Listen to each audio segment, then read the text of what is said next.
Армысыздар, құрметті жас достар. Қазақстанның жастары елдің басты байлығы. Еліміздің жарқын болашағы тікелей жастарға байланысты. Сондықтан жас ұрпақтың білімді, зейінді, тәрбиелі, парасатты болып қалыптасуы еліміз үшін айрықша маңызға ие екендігін алға тарта отырып, біз бүгін агенттіктің бастамасымен адалдық сағатының кезекті дәрісін ұлтымыздың ұлы тұлғаларының бірі Шәкәрім Құдайбердіұлының адалдық құндылықтарына негізделген шығармашылығына арнап отырмыз. Дала ойшылы атанған философ ақын Шәкәрім Құдайбердіұлы шығармалары арқылы ақынның ұлтын ерекше сүйетіндігіне таңданасың. Ол ең алдымен адам бойындағы адамгершілік қасиеттерді жырлады. Қазақ қауымына адал еңбек етіп, бойына білім нұрын сіңіріп, сол арқылы биік жетістікке жетсін деген ой тастайды. Ендеше өз заманының озық ойлы ғұламасы Шәкәрім Құдайбердіұлы мұрасына тереңірек бойласақ. Адамзаттың бәрін сүй бауырым деп деген Абайдың тағылымынан сусындап өскен Шәкәрім бүкіл адамзат баласын бауырмалдық пен ізгілікке шақыратын терең тағылымды берік ұстаған. Өзінің өмірдегі мұрат мақсатын айқындап, халқына адал серт беріп, адамдық борышың ар үшін, барша адамзат қамы үшін, серт қылғам еңбек етем деп алдағы атар таң үшін деген.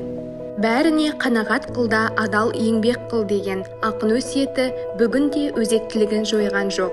Ол қазақ қоғамының рухани өсуіне көмектесуді, жастарды ғылым білім, өнер өнегеге баулуды мұрат тұтады. Мәселен, кел жастар, біз бір түрлі жол табалық, арам айла зорлықсыз мал табалық, өшпес өмір таусылмас мал берерлік, бір білімді данышпан жан табалық деген. Қазақ елінің ғылым мен мәдениет өріне көтерілуіне үлес қосуды көздеген ақын қоғамға сөз өнерімен ықпал еткен. Шәкәрімнің бай мұрасының адамзат үшін маңызын, рухани құндылығын жете түсіну біздің жастарымызға парыз. Өмірде ақиқат, шындық, білім, ғылым, ақыл мен сезім дамуы арқылы іске асады деп көрсеткен ойшылдың өткен ғасырда айтқан ойлары қазіргі таңда қазақ қоғамы үшін маңызын жоймады. Сондай-ақ Шәкәрім адалдық турасында мақтан үшін мал жима, жан үшін жи, ғибадат пен адалдық ар үшін жи деп бақыттың өзі адалдыққа негізделетінін айта келіп, парасатты тұлға болып қалыптасу үшін адам бойындағы асыл қасиеттердің бірлікте болуы керектігін ашып көрсеткен. Ол өзінің жырларында адамзаттың жалған жарықтарға алданбауға, болмашыны бұлдыр мен сылдырды малданбауға шақырды. Шәкәрімнің асыл ойлары адалдық, әділдік, ынсап, әділет, мейірім сияқты асыл қасиеттерді кірлетпеуге негізделген. Бұл ойлары қара сөзбен жазылған үш анық философиялық трактатында айтылған.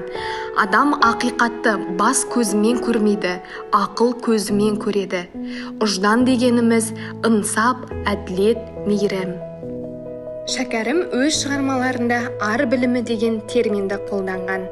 Ар қайда, рахым қайда, әдеп қайда, быт-шыт боп неге жүрміз әрбір сайда. Көз жұмып, көппен көрген ұлы той деп, береді бұл надандық кімге пайда.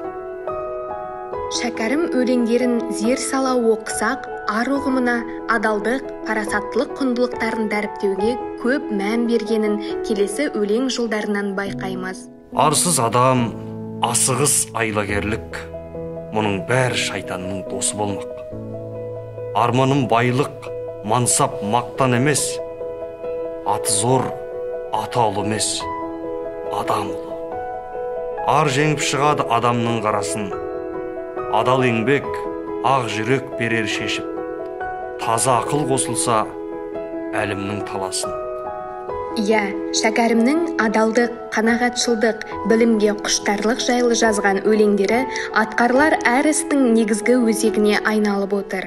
Сондықтан сіздер, жастар, парасатты тұлға болып қалыптасу үшін ақын мұрасында айтылған ізгі қасиеттерді бойға жинауларыңыз қажет. Осы орайда Ақынның «Жастарға» атты ұзақ толғаулы өлеңі білім алып жүрген әрбір жастың жаттап алар, өз өмірлеріне темірқазық етер бағдаршамы сияқты.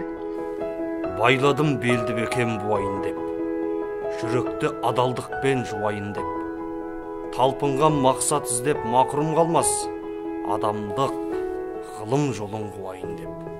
Ақын жастарға білімдіден ғибрат алуға, ақылмен ойлап іс қылуға, құлқынның құлы болмай, адамдық борыш ар үшін қызмет ет деп өсиет еткен.